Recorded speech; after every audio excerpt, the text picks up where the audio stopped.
whatever you wind up doing is exactly what you should be doing. And I have not behaved one single day of my life. Not one day of my life have I behaved, and I am fine. I need your help. I can't tell you what it is. You can never ask me about it later, and we're gonna hurt some people. Whose car are we gonna take?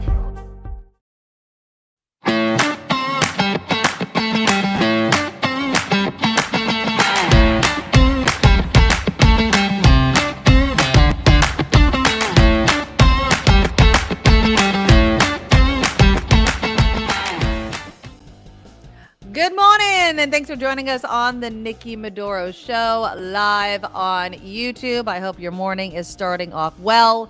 We have a lot of stuff to talk about today. We'll see if we get to all of it. Of course, you know, in the more serious news, I don't know how many of you watched the GOP debate. I guess it got really heated. I saw some replays. Of course, the tragedy that happened in Nevada at the University of Las Vegas with the shooting there. So we'll be keeping an eye on that. Today is the anniversary of Pearl Harbor, Kim. I don't know if you saw that. So a lot of serious news. We'll lighten things up in the second part of the show with Jefferson Graham, who always joins us on Thursday. Apparently, Kim, he is about to take off for Japan. And he was in your neck of the woods. So this is something to look forward to, guys. He went to Petaluma, took a bunch of pictures of Petaluma, which I got a sneak peek at. And he is such a great photographer. I'm telling you. I mean, the colors just pop. And so we'll do that. He also has a tip. And I don't know if this happens to anybody else. My children love recording videos in slow-mo. My son especially. If you accidentally, and I don't know how you accidentally do this, but if you accidentally record a video in slow-mo and you want to reverse it, Jefferson is going to show you how to do that. So, Calvin, thank you for asking. I left a couple minutes early yesterday from the show. I'm just getting old. So, in my line, my family line, we have eye problems, degenerative eye problems. And so I was really concerned that my eyesight wasn't as it was before. And it seems to have been accelerating, Kim. I'm like, am I just really like, my birthday hits 45 and my eyes are just like, okay, you're done. I'm the only one in my family that did not need glasses. There's your answer, Calvin. So I went, they did a whole eye check. My eyes are healthy. So that's what eased my mind about that. But yeah, I'm becoming farsighted and a small, tiny astigmatism. So she's like, you can wear glasses if you want. So I'm putting it off as much as possible. I don't know how I would look in glasses, and I don't want to be vain. Like a hot librarian. Yeah, I don't know about that. I've never had to wear glasses. I've never had to. And I have the hardest time choosing sunglasses. So I don't know how. I probably would be sitting in this stupid glasses place forever trying to find something that fits me properly. But yeah, so my eyes are fine. Thank goodness. But thank you for asking. Now, Kim, we've been in the media for a very long time. And you know, so for instance, today, I don't know if anybody caught it. I don't know how many of you watch. And of course, this is live that would apply to you. Watch KTVU this morning. There's always those moments where your brain just goes and you just say things or do things and you don't think the mic is on or the camera is on, but you just say things. What's his face on KTVU? I'm blanking on his name right now. But anyways, he said it was February and it's December. You know what I mean? I remember my good friend Brett Burkhart when we did the news one time, and we still laugh at this. Going back to needing glasses, he was reading the weather forecast one day. And it said on the screen, fine fall day. And he just kept seeing it as final fall day. Okay. And he must have said it twice before I said something. I'm like, it's not the final fall day. It's October, man. Like, it's like not the final fall day at all. Not even close to it. And he's like, and we just keep laughing about it because they use that terminology all of the time. So it's really funny when things like that happen. Do you remember that one time? What? It was a change of shift, and you and Brett were coming off the air, and Peter Finch and I were coming on the air. Okay. And there's used to be, they would say, as we, the hour changed. Right. This is KGO, a Cumulus station. Yes. And there was a pause. This is KGO, pause, a Cumulus station. Yes. Yeah. And you were passing a binder, or something happened. We were passing a binder back and forth, and the end of a binder, or is it John Kessler? No, the end of a binder hit the microphone that we had turned off. And the minute it hit, I don't know who said it, but Was someone it said, "Oh no, really"? "Oh man." It was "Oh no, really," and it was John Kessler. It was I John think that what Kessler, yeah. happened. I think that what happened was, if I remember this, and it was so funny because it was so perfect. Because I remember Karen Reed, our great engineer, she cracks up at everything. You just need to give Karen a reason to crack up, and she totally cracks up. And I handed it to him, and I think I had said something to the fact of like one of my kids was sick, or I wasn't feeling good, something like that. Yeah. And it was John Kessler, and he's like, "Oh no, really?" And so it's like, it sounded like KGO, a Cumulus station. Oh no, really? Oh, no, really? I wish I would have pulled that. I wish I would have pulled that. Karen, we laughed until we cried. It was so funny. it was so funny. So I got a couple of things that were making the rounds online yesterday. This one, it's a BBC anchor, and I don't know, I've never been in television regularly. Kim, I know you've done some TV with like traffic and whatever. Yeah. This is the thing, and it's whether you're in radio or television, the camera's always on and the mic is always hot. That's the rule, right? That is the rule. I fail, some miserable at it, as you guys knew, even though this is YouTube, me dropping F-bombs when I thought we weren't live the other day. Look at this. Hold on. Watch her. Watch. Oh. This is BBC News. So if you're just listening and not watching, yeah, she just flipped off the camera. And what was so funny is she brings it down and then she's like, serious? I was like, no. Everybody saw you, lady. Everybody saw you. Now this this really funny. This one isn't funny. This one actually bothers me to no end. And again, it's one of those. Remember and we've talked about him before. Remember the male news anchor who wore the same suit for like a year and nobody freaking noticed. And he was making a point that his female co-anchor always was getting critiqued about her appearance, and yet. He wore literally the same suit. I mean, I think he changed his shirt and tie and everything, but the same suit. Nobody seemed to notice. This woman is in Calgary with Global News Calgary. She's a traffic reporter. And this is how she started off her traffic report. And, media sucks sometimes. Just going to respond to an email that I just got saying, congratulations on your pregnancy. If you're going to wear old bus driver pants, you have to expect emails like this. So thanks for that. No, I'm not pregnant. I actually lost my uterus to cancer last year. And this is what women of my age look like. So if it is offensive to you, that is unfortunate. Think about the emails that you send.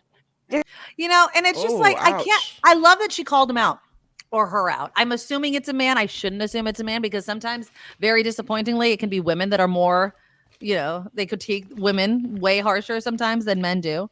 But yeah, I love that she was like, you know what? If you're going to be an asshat and insult me through an email and think that you could just be one of those keyboard warriors that are just insulting people left and right with no consequence, I would have thrown the damn email with the email address up there. Humiliated him, but I'm sure there's rules about that. But yeah, so the media has some lighthearted moments, definitely. I will not be the programming note. I'm not going to be here tomorrow until we're missing our Friday food segment, and I had saved this story for our Friday's food segment, so I'm going to do it now. Kim will be here, but I'm going to be watching Charlie and the Chocolate Factory with my son's entire 7th grade class. So he's like, everyone's going, and I'm like, how many kids am I in charge of? He's like, and he named 3 boys. And I was like, oh, is that it? And he's like, well, that I know. And I'm like, son of a, whatever. We'll figure it out. But I'm excited to see it. It's going to be. Are you driving them to a play? No. So I have to get there early, do the snacks, help with the snacks, and get them on the bus. And then I'm in charge of getting myself there, which I'm so stoked about because it's so loud. If you've ever been on a bus, Kim, I don't know how many buses you've been on with kids for field trips, but I have. And it can get so claustrophobic for me. It's so hot with all of these freaking kids next to me. And I love my own kid, but, I like some of the other ones, but we'll see. But anyway, so that's where I will be early tomorrow morning. But did you see this? And I don't know if you talked about it on Mark's show or on the After Party Live. But so Shohei Ohtani, the Giants are trying to lure this like baseball phenom to the Giants, right? Well, Ike's of Ike's Lovin' Sandwiches. Do you ever eat at Ike's sandwiches? I don't know if you have them in Petaluma. They're really, really good. They're gigantic. The last time I went to Ike's, I looked at my husband and I said, let's just share one because they're big. They only come in one size. There's no small, medium, large. It's just a gigantic freaking sandwich. And they have like dirty sauce, and it's a really saucy sandwich, which I like. And what Ike's does is, depending on the location, oftentimes, even though there's some universal ones, they'll make specialty sandwiches. So Steph Curry has a sandwich, Madison Bumgarner has a sandwich. So all types of people, depending on the location, have sandwiches. So here is Ike's offer, and I'm just telling you, when you watch the video, one, do you think it's going to lure Shohei Ohtani to the Giants? And two, what do you think of this sandwich? Because I'll give you my rating right after I show you this video. Here we go. Shohei, come take a bite. Let's eat at Ike's. So you saw Kevin Durant get free Ike's for life when he signed with the Warriors. And then we offered an Aaron Judge sandwich and free Ike's for life to Aaron Judge. And we know how that one turned out. And so for you, Shohei, I'm going to one up this. If you sign with the San Francisco Giants, not only will we design a sandwich together and you'll get free Ike's for life, but instead of Ike's 11 sandwiches, I'm going to rename it to Shohei's Love and Sandwiches. All right, the ultimate orange and black sandwich, Shohei. This is a pitch because I heard you love now look at this sandwich. Around here, in my mind, I call it crapping out. So let's make you a real freaking California meal. Okay, so it's rye Double bread dirty. with double dirty sauce on it. Orange cheese, smoked Gouda, Okay. steak, and orange barbecue. I mean, that looks okay. It's very Let's saucy. toast it. So he toasts it, but I don't like the bread choice. And then he puts jalapeno potato chips on it. And then he wraps it up. I mean, it looks like it's a gigantic mess. And then he slices it open. And this is the money shot, right? So I don't know how I like. Shohei, come take a bite. Let's eat at Ike's. So this makes your favorite food like a minor league team. Oh. I like the branding of it all. I like the, shoot your shot, man. You know what I mean? And it's worked, obviously, as you mentioned, with other players. So we'll see if Shohei Ohtani takes food, it. Uh-huh. I have something I want to show you. I put something in here. See if it stuck. Oh, no, it's interesting. Never mind. I have to put the picture in. Okay. I had saved it and now it's gone, so I have to go back and save it. I hate when that happens. Yeah. I love rye bread, by the way. I love rye bread.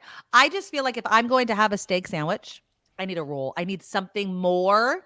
I feel like that rye bread is going to, I know it's toasted, but no, it needs a more substantive bread. Not too bready, not too thick, but just more of a roll type. I love the potato chips. I love jalapeno potato chips. That's bomb. I love them.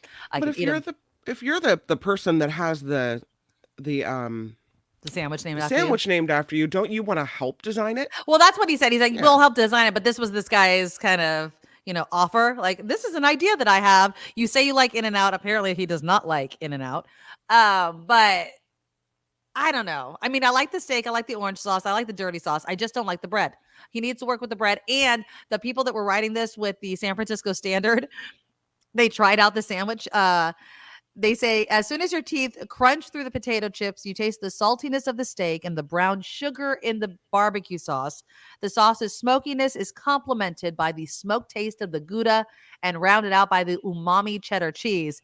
It's good, but you might want to go for a run the next day. So, and then he says, it could stand to have a few vegetables after a few bites.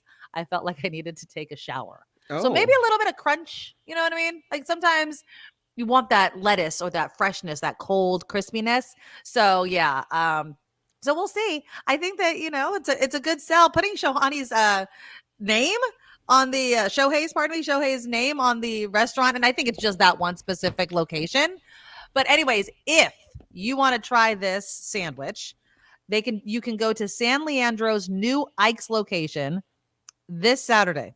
It's at Parrott Street, 155 Parrott Street.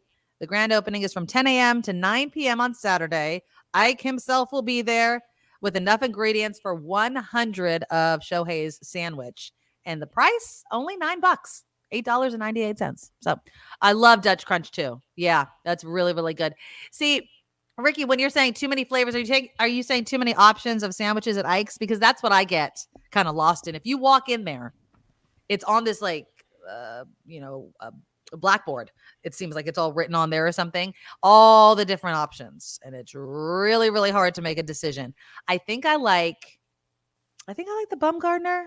There's a couple other. I think it's a baseball one that I like. It's pretty good. But yeah, they're all pretty good. They have like halal chicken and it's really, really good. So I might have to have a sandwich later on today. Okay, so let's do some headline. Oh, one more food story. I forgot. One more food story. Have you heard what the new flavor is for 20? It's not a new flavor, but what flavor is going to dominate 2024? Any guesses? It's a seasoning. Flavor? Yeah, it's a seasoning. And allspice?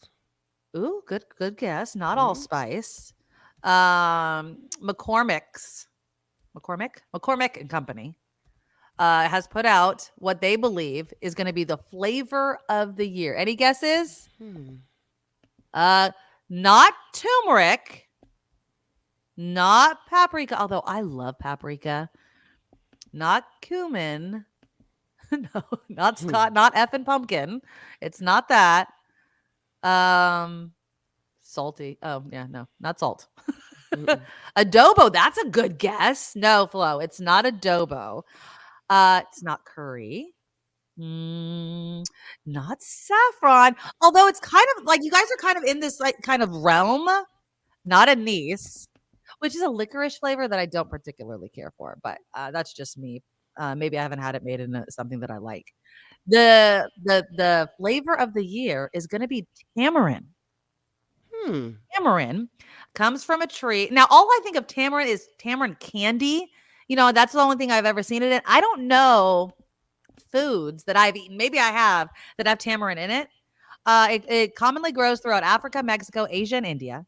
It produces pods containing the acidic and tangy sweet flavor that can be added to foods like potato chips, ice cream, and even coffee. So any tamarind fans out there? Here's a picture. This is Black Tap. I guess it's a restaurant selling a tamarind chile cocoa churro milkshake. This is what it looks like. Here we go. Look at that. I mean, that looks pretty good. I will say. It's got like a cinnamon stick. It looks like in there. Tamarind. Pad Thai. Oh, Pad Thai has tamarind. Great with fish and shellfish. It has a sweet sour flavor. I love the taste of Pad Thai. So if that's what tamarind tastes like, I'm down. Yeah, Pad Thai sauce is from tamarind. I did not know that. I do like Pad Thai, although it's not my first Thai food that I chose. You know me, I like my green curry and stuff like that. Ricky says, good luck with tamarind fast food. Yeah, I don't know. Tamarind crab is to die for. Oh. Okay. Well, that's what McCormick thinks is going to be the flavor of 2024. All right. Well, speaking of food, I did find my picture. Okay. And I was flipping along, and they have people put up memes and stuff on Facebook and whatever. And this picture just screamed my Nikki to me. Oh, okay. And here we go. This is Merry Taco Christmas. You probably have seen this before, but I didn't. And I'm like, I have not seen this. This is a Nikki Medoro Christmas tree. Did Taco Bell make this Christmas tree? I don't know. What's the top star made out of? Do we know? It looks like tortilla chip or something. Or taco shell. That is a party idea. Although, I mean, but see, this is the thing. I love displays like this, but you know what I see? And I think when I see something like this, those tacos are cold. Like, you know what I mean? Like, I want a hot taco. Unless the inside is like a heated core that's keeping my taco hot. That's a drop. I just feel like that it's like getting it all together and cute, and then everyone gets a cold taco. That's no fun. But that looks damn good. I will say that. That looks it's really pretty. Really, really good. It's very Christmassy. Yeah, it's very Christmassy. But you don't know who made that? Because that's really cute. That's really cute. It just said Merry Taco Christmas or Merry Taco Miss. Very taco miss. I'm sorry, Annie. I'm getting super hungry. I'm fasting for a lab test. Oh, I'm sorry. I hope it's not too serious, that lab test. But yeah, I because we do Friday food, I needed to have I had to scratch that itch with my Friday food segment. So yeah, a lot of tacos. How long will it take Nikki to devour it all? I will tell you this. Although I love my food, I can't eat a ton of tacos. Street tacos, I could probably eat 4. Those hard shell tacos, 2 at the most. I can't eat any more than that. I just can't. There's a place in Petaluma that's so good, and it's actually they have a little storefront, but the original were 2 food trucks. Oh, okay. So they started as a food truck and then moved to a brick and mortar. Yeah, and they make fish tacos. And I don't necessarily gravitate toward a fish taco. Fish tacos. My son can't get enough of them. Love fish tacos. Love the fish tacos. Yeah. Does he like it grilled or does he like it fried? I think they grill it. They don't fry things. Everything is so fresh and good. Yeah, I like both. I like it, but it has to have like a good like kind of salsa and then slaw on it to kind of give that crunch. Yeah. It looks yummy. All right. Curry tamarind tacos. That could be an idea. I might have to try out some pad thai too, because just to get that flavor and get an idea of what that flavor is like. Okay, let's do some headlines. A ton of stuff. I mean, everything from, again, the tragedy at UNLV, the GOP debate, which it's getting interesting. And I'll give you my thoughts after the headlines of, I mean, is it going to be like a Nikki Haley versus Trump type of thing? Because that's how they're trying to sell it to us. She's rising in the polls. Yeah. If something were to happen to him at this point, it would be her. And I'm wondering if a lot of people, as these cases go forward with former President Trump, and people are like, screw it. We don't like DeSantis because I just personally don't think that he's a very likable person. On a national stage. Obviously, people in Florida love him. And the whole culture wars thing that he seems to be so gripped on. Now, again, do not want Nikki Haley. I want President Biden, making it clear.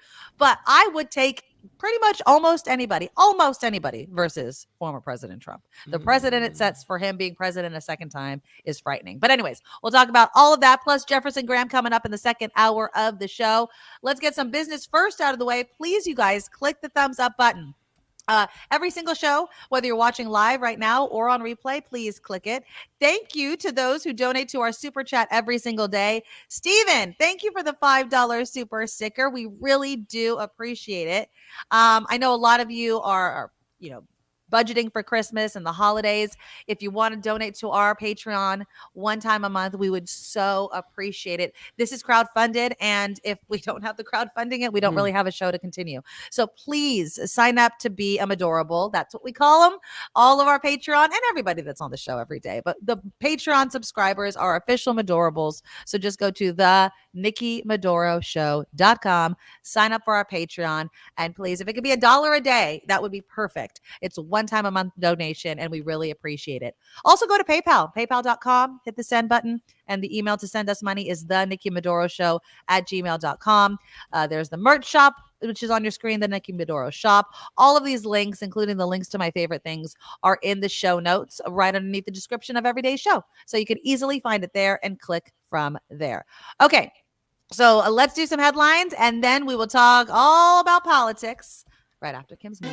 Now, from around the world to up your street, the Nikki Medoro Show presents News Czar Kim McAllister. Well, we'll start here because it has now been 2 months since the fighting between Israel and Hamas officially began. Israel says its forces have encircled the home of a top Hamas leader in the southern part of this region who is believed to be hiding underground. This comes as Palestinian civilians are fleeing the fighting at Israel's request, but some have warned that they're really nowhere safe to go, and supplies are quickly running out. So not a good situation at all. You had mentioned the shooting yesterday at the University of Nevada, Las Vegas. Here's part of what that scene looked like. Yeah. The shooter who killed 3 people at UNLV on Wednesday was apparently a college professor. Yeah. And I was reading also that he was obsessed with Las Vegas.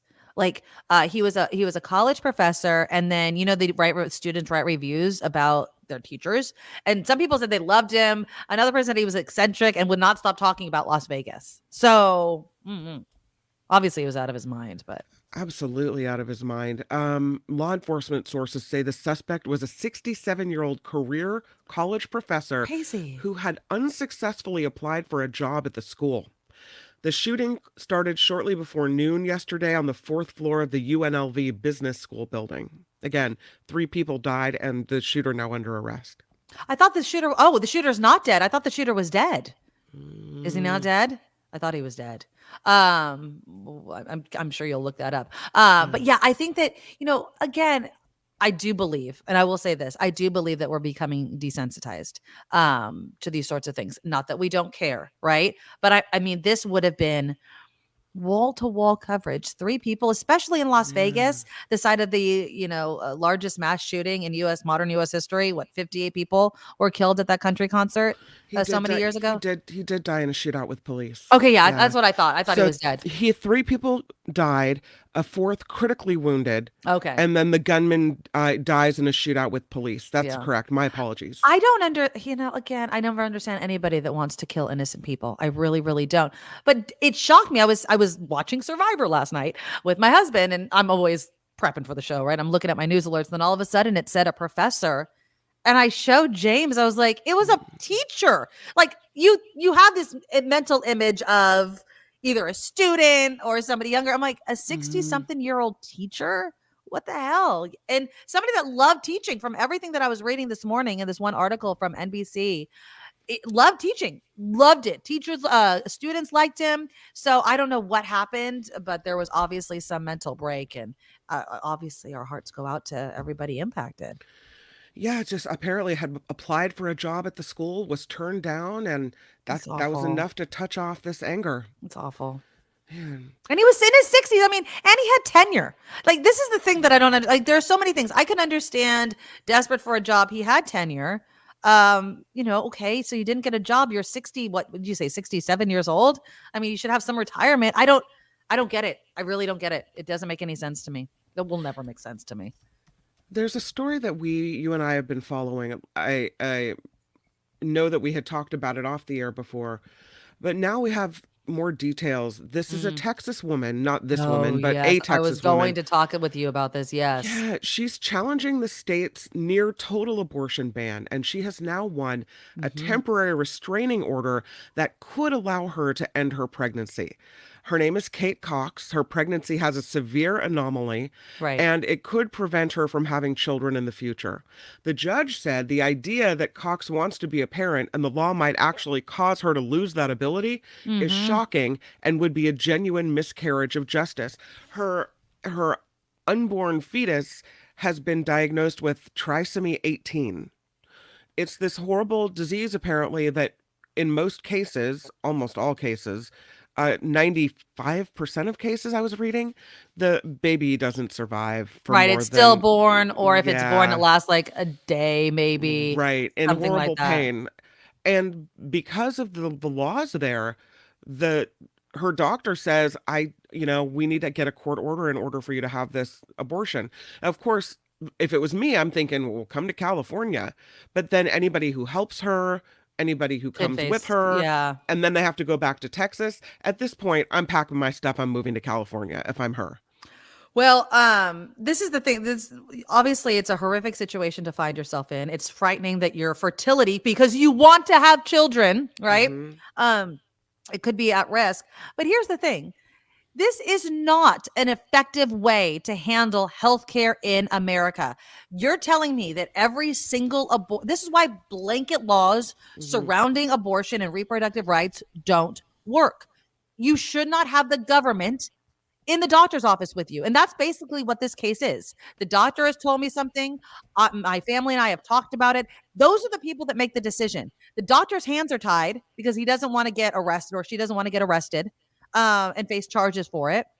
This is not a way to handle this. What is a way to handle it is for the government to stay out of the decisions and then encourage people, if this is what you believe, to continue their pregnancies by providing safety systems in a society, in a community in which it's easier to have children and afford children and house children and feed children. The actual life that's created, not the life that's created and loses its rights if it's a woman the moment it's born. It's just ridiculous. And after Kim's news, I also want to talk about this idea of having children. Elon Musk is in company with North Korea's leader, both begging people to have children. And so the question is it immoral? Because they're using the word morality. Is it immoral and or selfish to not, by choice, have children? So we'll talk about that. Really? Yeah. Interesting. Yeah. For society to continue, Elon Musk is saying it's incredibly selfish and immoral for you not to have children. That's the most ridiculous thing I've ever heard. Oh, we'll debate it. We'll debate it. What if you're somebody who doesn't want to have children, and if you had children, you would pass on a disease, or they would be miserable because you're miserable? And aren't we overpopulated? I thought it was a good thing not to have children sometimes. Yeah, but who's going to take care of the old folks, Kim? Who is going to take care of the old folks? All right. Well, today is National Pearl Harbor Remembrance Day. Yes. It is the 82nd anniversary of the attack on Hawaii that brought the U.S. into World War II. It was December 7th of 1941, the Japanese military making a surprise attack on the U.S. naval base in Pearl Harbor, killing more than 2,400 Americans, injuring more than 1,100 others. Yeah.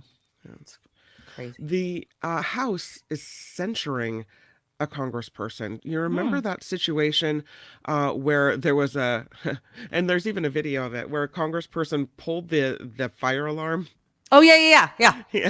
Whoopsies. Or maybe not whoopsies. The House is censuring New York Democrat Jamal Bowman for pulling a fire alarm ahead of a big vote. The chamber voted 214 to 191 to censure Bowman this morning. He pulled the fire alarm in a congressional building during a vote to fund the government back in September. Yeah. I mean, he said it was an accident, that he'd always gone through the door. It doesn't matter.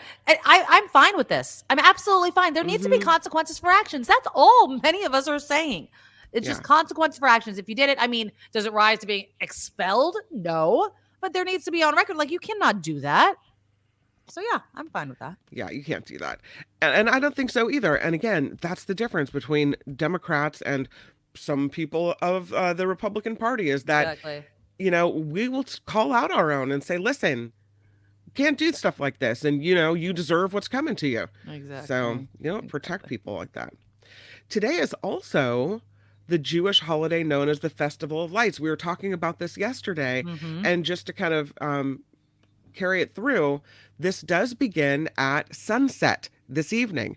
Hanukkah runs for 8 days and 8 nights. The holiday celebrates the rededication of the Holy Temple in Jerusalem after the Maccabees, did I say that right, led a small band of Jews against one of the world's strongest armies. And if I got anything wrong on that, please correct me in the chat.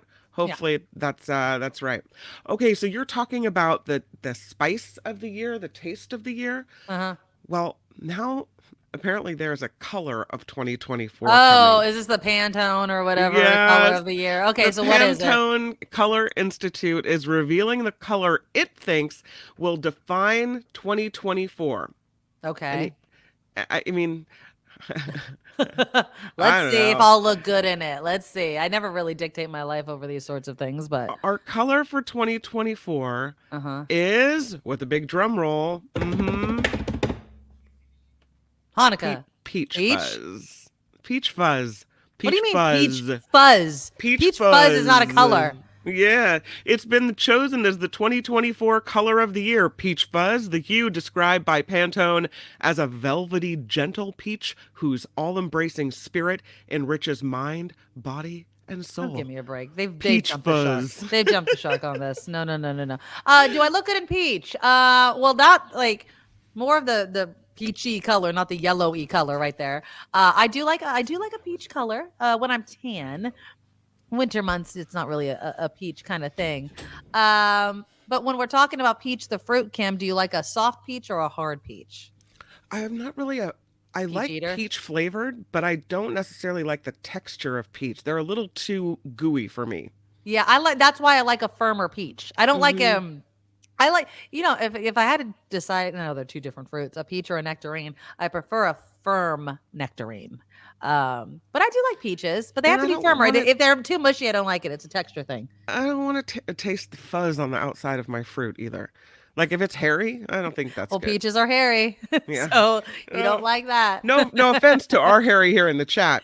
Yeah, you don't like your fruit hairy. I get it. Peach fuzz. I mean, it is I know that's a weird color. Peach fuzz. It's kind of like this, cross between a yellow and a peach and so it's a salmony pinky-ish. I don't know. No, that's the weird. color's not bad. Oh, here we go. Here, I'm going to show it to you as just the color. as just the color. And Okay. then you tell me this, you know what I feel like? I'm just going to say this. If everyone starts wearing it, it's going to look like certain people of certain races, they're going to look like they're naked. Here we go. Right? I mean, can you imagine wearing stretch pants that color and going out? No, I do not like that color at all. I do not like that color at all. Peach fuzz. That looks like I guess you know what? That reminds me of the peach crayon, right? Yeah. No, and I don't like that color at all. Wah, wah, wah. No, Anton, you're off your rocker. Jump the shark on this one. No, thank you. Anybody like that color? I like peaches. I thought it was going to have a little bit more warmth to it. That looks way too pale. That's not gonna look good on me. That color does not look good. No, thank you. I found a peach fuzz hairstyle if you want that. Oh, please. Let me take this down. Hold on. Let me take Here that down. is what it looks like if you want to color your hair peach fuzz.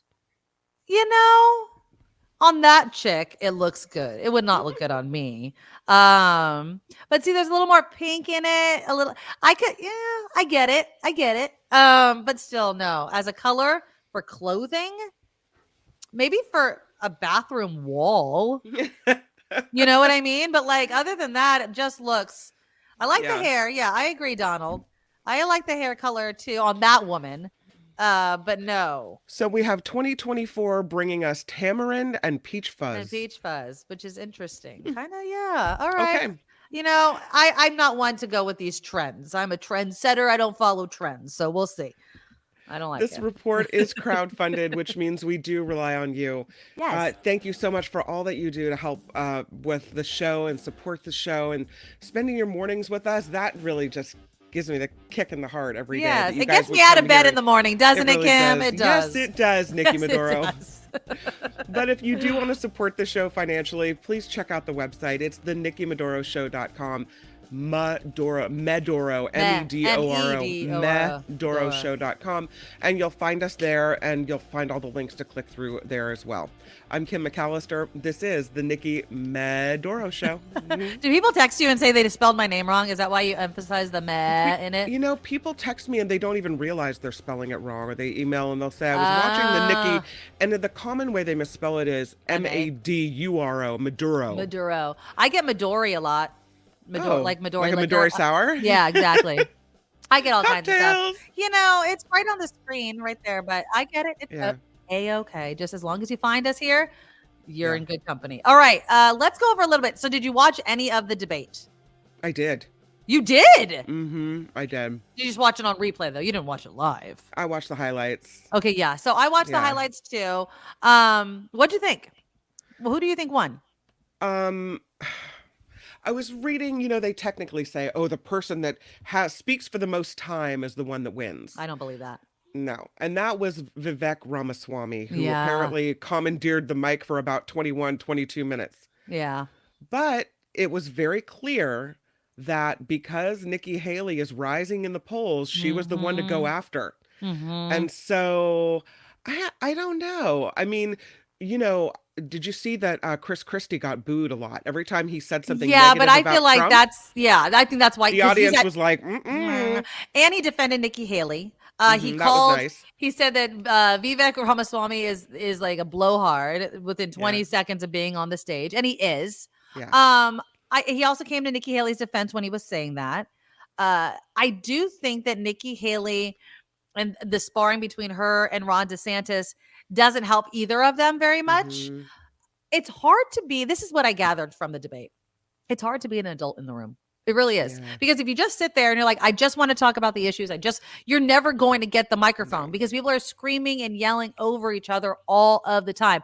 I was surprised to see Megyn Kelly moderating it because we do remember, you know, that kind of infamous moment where she was questioning former President Trump about his behavior. Here, I'm going to play you a little bit of the questioning that she did for Ron DeSantis.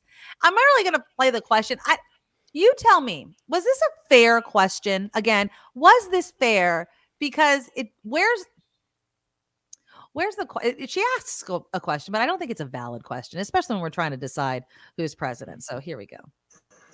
Your campaign and its super PAC have spent the most money, had the most high net worth donors, and had a wave of momentum coming into this race. after your big re-election win in Florida. You were seen by many as the candidate most likely to consolidate the non-Trump field. But here we are, Look how a he month hits out his from the head. first real votes, and you haven't managed to do it. In fact, Nikki Haley is Look at my beating head. you in New Hampshire and South Carolina now, and closing in on you in Iowa. Not to mention Trump, who is not only dominating in the early states, but is beating you in Florida by over 30 points. That's crazy.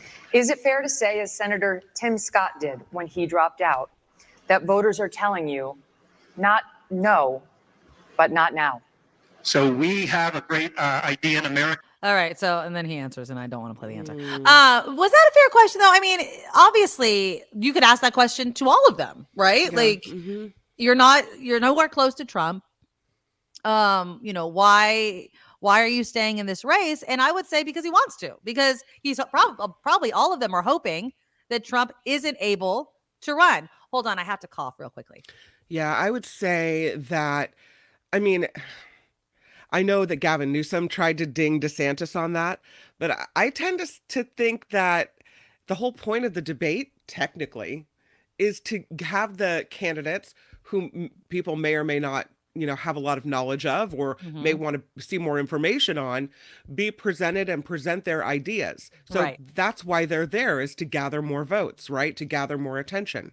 So I don't know. They drop out when they drop out. It was a dumb question, because what's he supposed to say to that? Right. What's he going to say? Oh, yeah, you're right. I should just right here on the national stage say that. And the reason I want to play it is Megan did the same. Yeah. You're right. I should drop out right now. As a matter of fact, let me step away from the mic. This is a question that I want asked specifically of DeSantis. And I've said this before, that I wish this question was asked, because he's such the culture war candidate, right?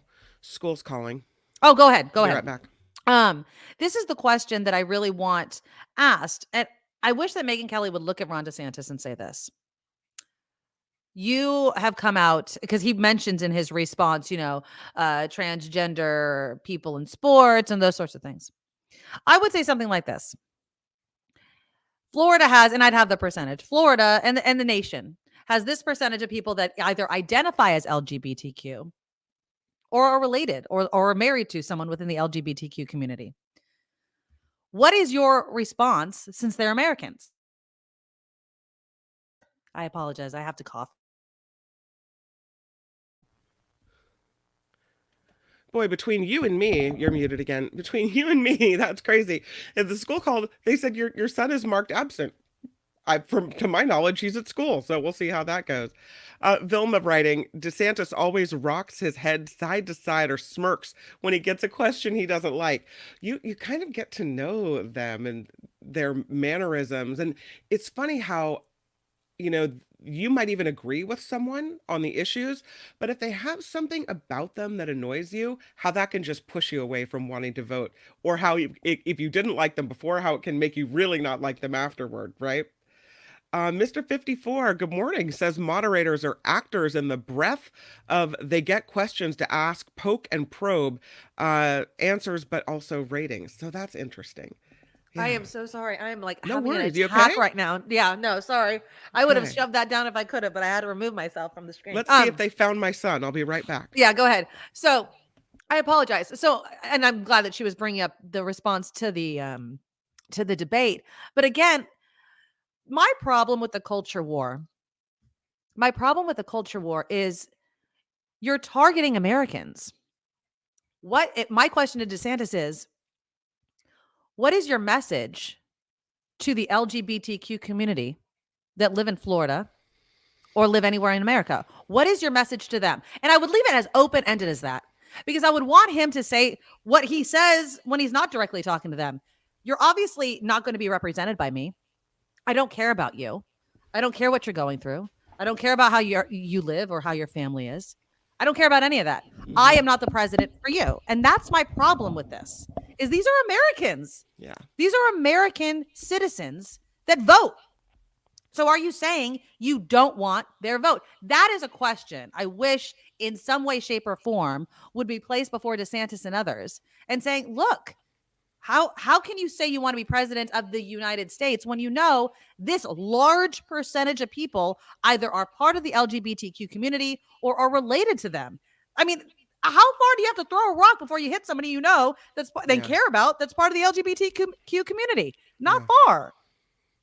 You're not the president for those people? Is that what you're saying?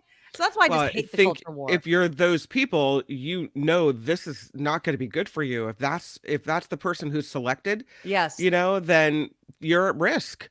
Your rights and freedoms are at risk. Yeah, it's ridiculous. It was a ridiculous debate. I'm sorry. Ryan has it right. We're like watching a tennis game this morning, like, back and forth. I'm we both dying. had an incident Her at the same time. Missing. What happened with your kid though? We're on pins and needles over here. Oh, they marked him absent, but he was in class. This is a first. This hasn't happened. But Eric said this happened to him before.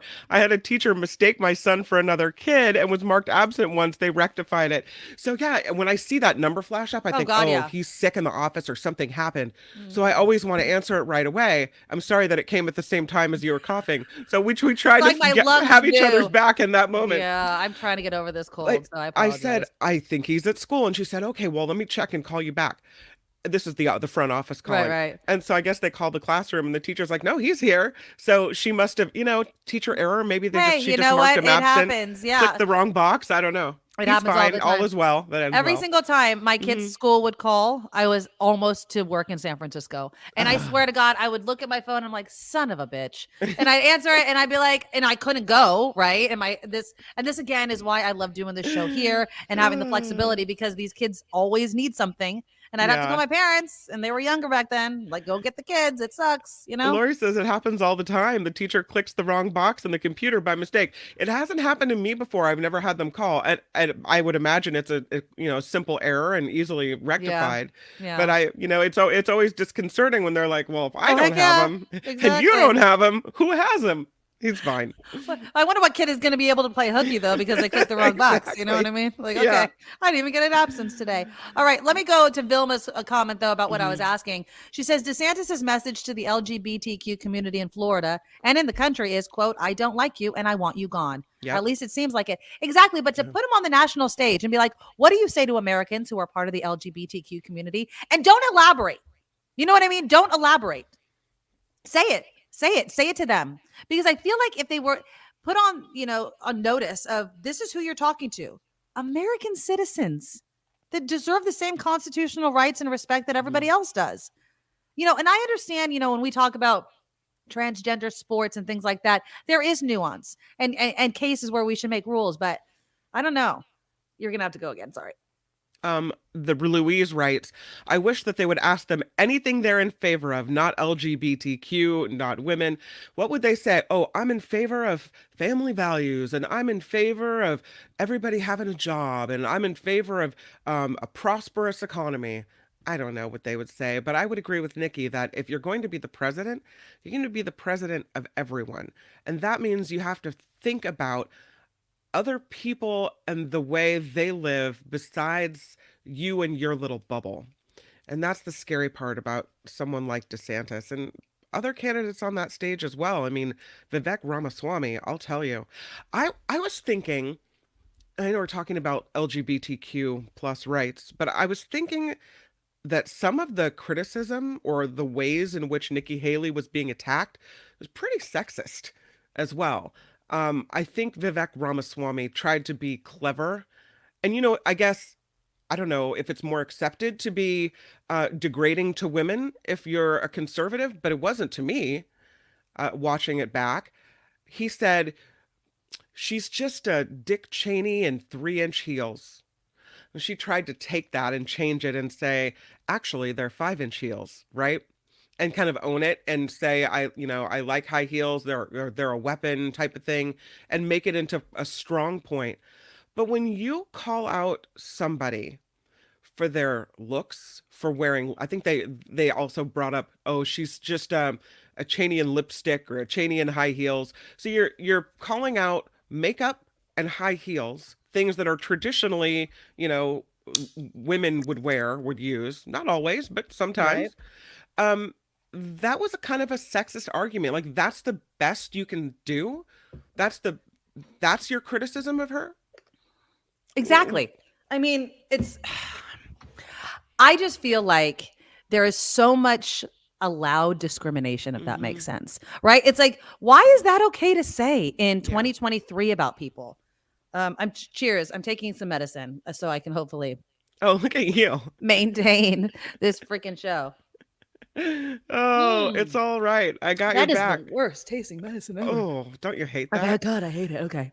Eric says Haley is unlikely to be elected because she's female and a minority. The way she was treated is indicative of the GOP base. I don't know. I kind of feel like she might get it.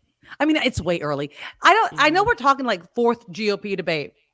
It is still extremely early in this race. I mean, it's not even 2024 yet. So a lot can happen. Well, look at who they have. We're down to their last 4 primary candidates, right?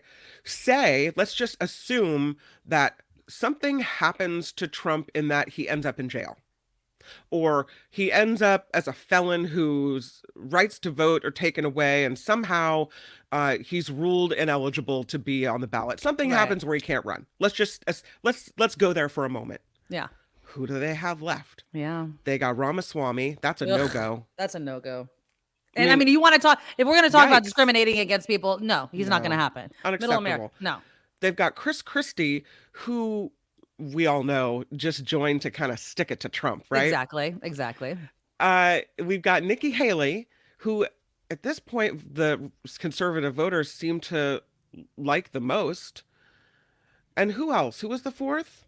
Nikki Haley, Ron DeSantis, Vivek. Ron DeSantis. Ron DeSantis. Ron DeSantis, who's sinking in the polls. So, yeah. I mean, if something were to happen and we had to pick from that pool of 4, she's the one that seems to be rising to the top. Ooh, Aussie Rules has a good, and I will say there is some credence to this. Trump needs to be the candidate for Biden to win. Did you hear what Biden told people? I think it was at some sort of fundraiser or whatever. Yep. He said, I would not be running if Trump. That's right. He's like, I probably wouldn't be running if Trump wasn't right the leading contender. Mm-hmm. What does that say? What does that say about Biden if, hopefully, Trump is not the nominee, about his campaign? That clip, that article, if Trump is not the nominee, which is what we're really hoping, that screws Democrats. Because they're like, now you don't want to run anymore, right? Trump's not running. So now who do we have? Well, then he's already running. But maybe if it comes down to Haley being selected as the primary candidate, then maybe he steps away and says, all right, Kamala, it's up to you. So then it becomes Kamala Harris versus Nikki? Uh-huh. I have no problem with Kamala Harris. I'm going to go on record. I have no problem with Kamala Harris. But she's not popular. For whatever freaking reason. And I don't understand why we all of a sudden have this idea that the vice president is supposed to be so very popular. Like, come on. Stop it already. It's so much sexism and stuff that's happening because of that. It's ridiculous. Randy says, then Biden walked that back and said there are plenty of Democratic candidates who could beat Trump. So why is Biden running? Shut up, Biden. Shut up.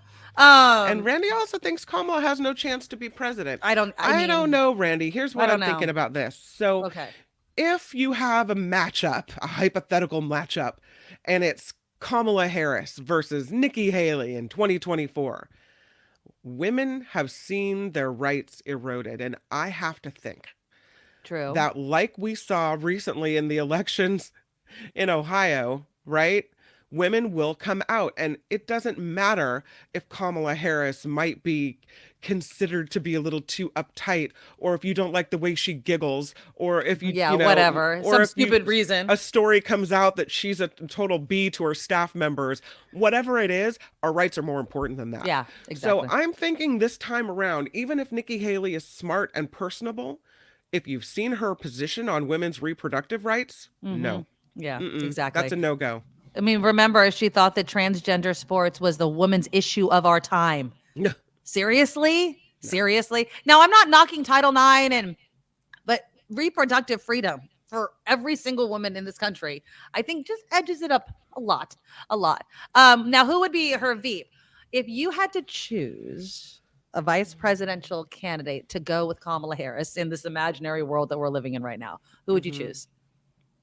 You know, I like a Buttigieg. That's what I was going to say. Oh my God, that would be. I like me a Buttigieg, but I'd like it flipped. I like a Buttigieg at the top of the ticket. Yeah. I mean, I just think that he has the temperament that is, it's a breath of fresh air. It is ice cold water on a hot day. It's somebody that doesn't take the bait. It can respond and knock your asinine opinion down 10 million notches, but intelligently. He doesn't use name calling. He doesn't do I like Pete Buttigieg. I am so excited to follow his political career. I really am. I just don't want it to be a Trump presidency that I have to go through to get there, Yeah. Maud says, most women will vote democratically, even secretly against their party because of the misogyny, stronger feelings towards that than racism. True. Yeah, I always wonder about women like that, right? Like they're, MAGA husband and they're like, sure, honey. And then they go into the ballot box and they vote a different way. Also, you have to keep in mind, when you see, numbers of Republicans growing in certain states or not, there are a lot of Democrats that moved to red states and then registered as Republicans just so that they could vote in the primary and not make it a Trump presidency or some other crazy person. Yeah, they're doing it that way, and Republicans do that in blue states as well. It's not a new thing. Kim thinks that Kamala Harris will never win a general election against Trump or against Nikki Haley.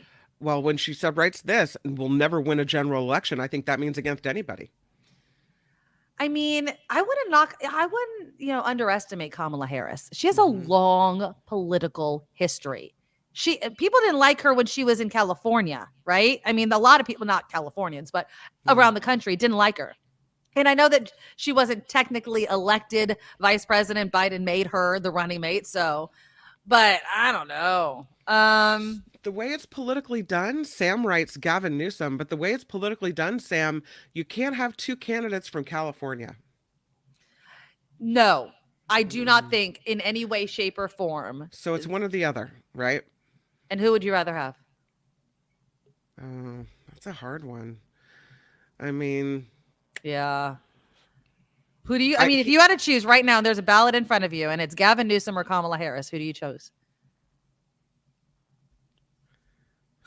Look at her. She's hemming and hawing. I mean, I choose Gavin. I just do. I mean, on the national stage, simply because she's so unpopular nationally, I would say Gavin Newsom. But Gavin Newsom's not very popular nationally either, so I don't know. Right. What if I have to choose one that's actually that is? What if I just have to say, who would you rather have as president? And I know one of them's going to win. Which one would I want to be president? Oh, okay, Gavin or Kamala. Mm-hmm. Okay, who? And one of them's for sure.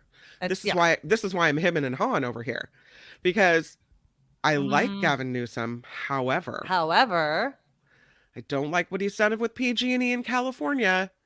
It's a big sticking point for me. That's true. And what I know about Kamala Harris when she was here in California doing things for California voters is that she stood up against sex trafficking, that she won a bunch of money for the state against tobacco companies. I don't know of anything negative that she's done for California. Well, I mean, I think, people always find negative things if you just don't agree with her, her record as, in law enforcement and all that sort of stuff. So what's not to agree with? She was tough on crime. Some people didn't like the way she was tough on crime. Some people go all the way back to Willie Brown to choose things that they don't like about Kamala Harris. You know what I mean? You're right. You're right. They're just going to do that. On a personal level, I like Gavin Newsom better. But I guess either one of them. I mean, if you rolled a dice and one name came up over the other, I'd be fine with either. Yeah, anything but Trump. I think that's just the party. All right, let's do headlines in a little bit because we have Jefferson Graham, who has a big trip coming up, and he visited Kim McAllister. Hello, Jefferson Graham. You know him from Photo Walks TV, and you're in a unique location today. Where are you? I'm at a camera store in Torrance, California. I'm at Paul's Photo, one of the great remaining classic camera shops, and I'm talking in here. Okay, and they're nice enough to host me today. I'm doing a live show at 11 because I'm going on a trip to Japan, and a fellow YouTuber, Doc Rock, he's also going to Japan, and he said, wouldn't it be cool if we both showed off the contents of our camera bag? And Paul's is a new sponsor for Photo Walks TV, and I thought it'd be fun just to come over here and show off my bag. Perfect. That sounds like, and so this is going to happen live at 11 o'clock right At here 11, on YouTube. yeah. Okay, perfect. That's right. Tune in for that. Now, you have a bunch of things besides your trip to Japan that you've been doing. You went to San Francisco. Now, you sent me the trailer. Should I play the trailer for us? Sure. Okay, Yeah. so here's the trailer of Jefferson when he went to San Francisco, and this was just the other week that you went. Let me share my screen. Last week. Yeah. Last week. Okay, here we go. It's long been one of the most photographable cities in the world, but after all the negative press about the crime and the drugs and the homelessness, can you run around town with your camera? Is it okay? Well, I set out to find out by going to every major tourist spot in the city. Stay tuned to find out what I discovered in the city by the bay. That's awesome. So I would hope that you're stolen. I don't want to give away the whole thing, but Well, first of all, the episode will post on Saturday. okay. And it will also be on Scripps News on the Morning Rush Show tomorrow, anybody who watches television. The inspiration for this little visit was old Nikki Medoro. Remember that? Yes. Yes, I do. And so did you have a good time? How was the weather? How was it doing your whole entire thing? It was classic, amazing San Francisco, the most beautiful city in the world, or one of them anyway, and at its best. And it was really good. And I didn't have any issues. So, but I got great photos on my iPhone. And I did on the negative side, I did see the tents in a specific section of town. And I did look out the window from the red bus, the big bus, they call it. And there was a drug overdoser that 4 people were trying to revive. It was not a sight I really wanted to see from the bus, from the tourist bus. No, I don't think anybody would want to see that. But again, it's the good and the bad when you visit San Francisco. And then you went to San Francisco. Yeah, but I would just say that pick your shots. Don't go to the bad parts of town. So what the media is covering are the bad parts of town. That's it. Now, no tourist in their right mind is going to go to the Tenderloin. They're just not. Yeah. And they're not going to go to City Hall, which was another, for some stupid reason, it was a stop on the bus. That would be insane. Stay away from those 2 areas. Yeah. Stick with Fisherman's Wharf and the Embarcadero and Pier 39 and the Greats. And I think you'll have a wonderful time. Yeah, I think, and you make a good point. It's like if you're going to look for homeless encampments, you'll find homeless encampments. But why are you going to look to San Francisco to just look for stuff like that? Yeah, I mean, if we want to go to New York together, I could take you to the worst parts of town, but that wouldn't make sense. That's not what people are going to do. So for some reason, the national media has basically been focused on the Tenderloin. Yeah. And if you just focus on the Tenderloin, you'll have a terrible time. Exactly. Sandy says, such a shame that Republicans have chosen San Francisco as an example of a dirty city when actually all large U.S. cities are just as dirty. I mean, I'm sure there's clean spots and dirty spots. And I mean, you travel all over the place, Jefferson. Yeah. What has changed? I saw police presence in many of the areas that I hadn't seen on the last visit or the visit before that. I saw that they're actually taking it seriously, which was a really encouraging sign. You know, I went to a Ross Dress for Less that was on Market Street, which is one of those streets where so many stores have been hit up and robbed. And they had 2 tables outside the door that would stop you from running. And then they had 2 armed guards on the other side of the tables. I thought that was great. I think it was great, you know? Yeah. All right. So now you moved a little north after San Francisco and visited our good friend Kim McAllister. And you took some really, really pretty photos. Again, as someone who's never been to Petaluma, gorgeous. So let's look at some of them. There's the sign. I'm assuming that's the first thing that got me. That was the first thing that got me. Really new sign, and they built this storage facility right off the first freeway exit. Okay. And so it's the first thing, if you take the first exit coming from San Francisco, you take the first exit into town, they have 2 big murals on the side of the building welcoming you into town. One says Petaluma, one says Sonoma. That's for Sonoma County. And they're really bright and cool looking, and a lot of people pull off to the side of the road and have their picture taken in front of them. That's really pretty. It tells you everything you want to know about your visit as you're about to. There's eggs. I see eggs right there in the L. In every one of those letters, they tell you what to look for. Oh, there you go. And so that's the clock tower and the P. Mhm. There's I'm assuming just the river or something Right? in the It's the E. river.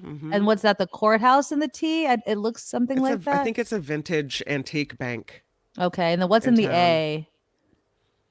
I know, I That's a can't. chicken. Is That's it a a No, chicken. the A is No, not a chicken. Oh no, the end is you A. sh- The first A is not a chicken.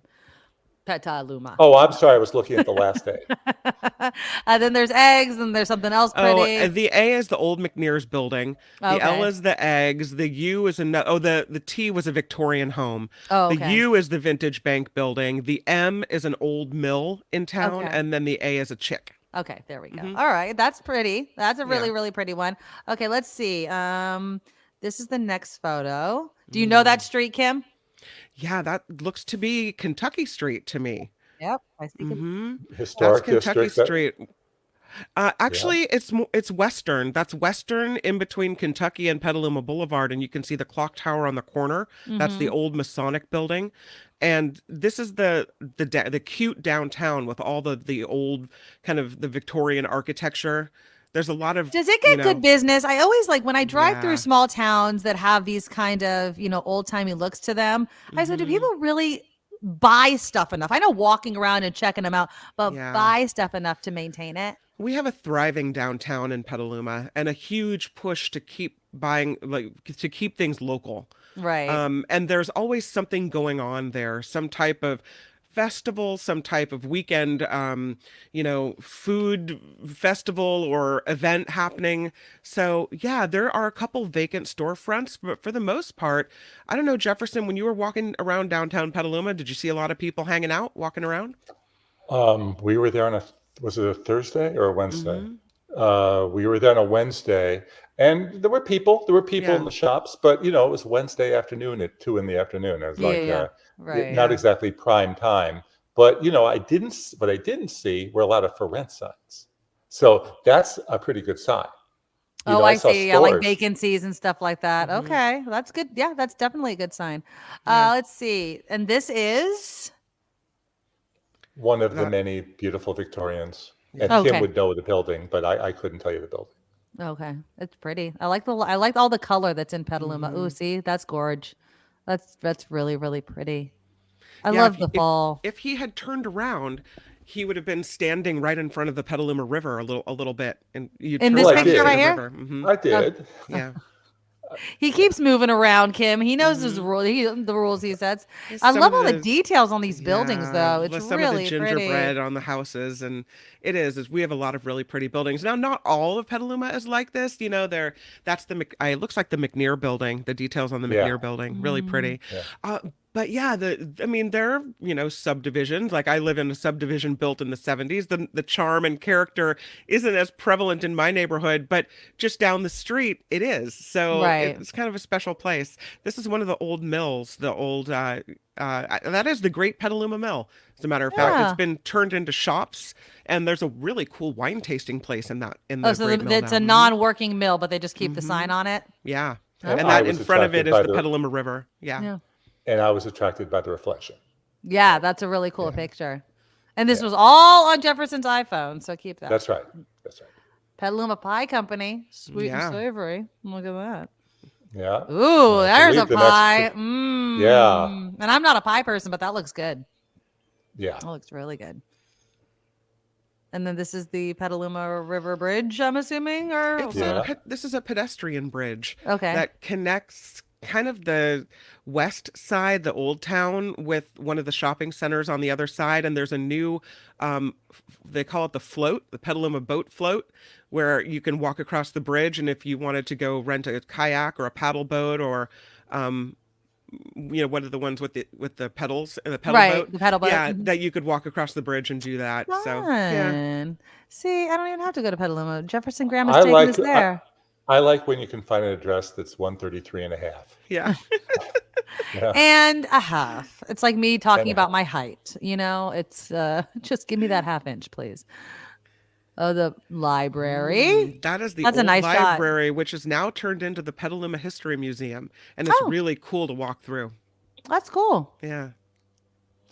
Wickersham. Hmm. That's a Just cool. the old details on the old buildings in town. Italian restaurant. Did you I've eat never, there? No, I've never been to did that not. one. I did take him to an Italian restaurant for dinner, though. Yes. Yeah. Thank you very much. We went to Sugo. Is that yummy? That's your Yeah, favorite? yeah, it's really good. You're like, Chicken "It's my favorite." Parmesan. Ooh, did you both get chicken Parmesan? I think we did. Oh, Yeah. look at you. Hotel Petaluma, existing since 1923. That used to be a hotel for the indigent, so it was homeless housing, and then someone came in and bought it. They kicked all the people out, and they redid it, and now it's super fancy. And there's a lot of like nice events there, and the lobby has a big, kind of feel to it with a bar. So now it's turned into kind of more of an upscale place. But it's interesting from what it used to be to what it is now. Right. Yeah. What time did you guys take? Were you taking all these pictures, Jefferson? Because I mean, it's just gorgeous. This was 1 o'clock to 3:30. Now, Kim, have you noticed this? Ladies are welcome at this particular Italian restaurant in town. So this is Volpe's, and Volpe's is known for, during Prohibition, they had a speakeasy in the back. Ooh. And they still have it, and it's got a lot of the same things on the walls that it had way back then. It used to be a store, a grocery store, or an Italian deli with the secret bar in the back. Now it's an Italian restaurant, and it still has the secret bar in the back. Big history at this place. So that's a play on the history there, where they say cocktails. That's fun. Yeah, that is fun. And some T-shirts. Okay, so this really got me is that because Nikki, you'd be in the same boat as me. Everywhere I looked, I'm seeing chickens. What's up with chickens? It is the Kim egg could tell you basket about, of the world. Yes. Yeah, I didn't know that. Oh yeah, we are the egg basket of the world. The Egg and Butter Festival. That's all Butter I and ever Eggs hear Day about. parade. Butter and Eggs Day. There you go. The Yes, I want to come incubator back to was that. supposedly invented here, and so we were a thriving capital for eggs. And because of our proximity to San Francisco and the ability to transport agricultural items on the Petaluma River into the city, it became a place that was thriving economically because we could transport things down the river into the bay. And so that's one of the reasons that Petaluma became the egg basket of the world. There you go. All these chickens. There's another one. Another chicken. Chicken coop, chicken soup. There you go. Oh, I like the pots though. The stock pots. This is your theater and music hall. I'm assuming that it's very popular.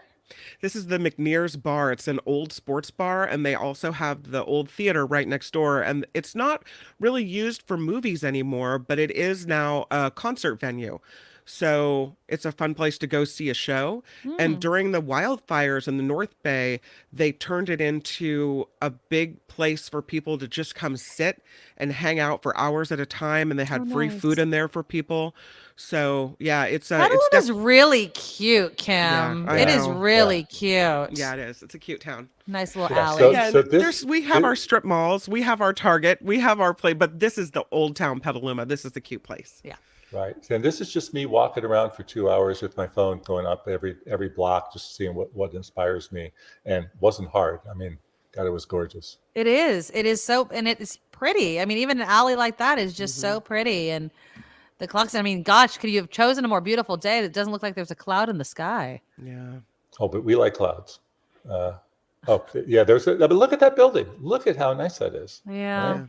Like, in maintaining the fronts of this. Ooh, that looks yummy. What is that? Yes, that's peanut butter chocolate chip pie. Ooh. I want it. Did you buy it? You should buy it. You should. No, I want it too. Yeah. Oh, look at the front of that house. That's cute. Yeah, that's There's what. so much character. What was it? Kentucky Avenue has all these great Victorian houses, right? Is that right, Kim?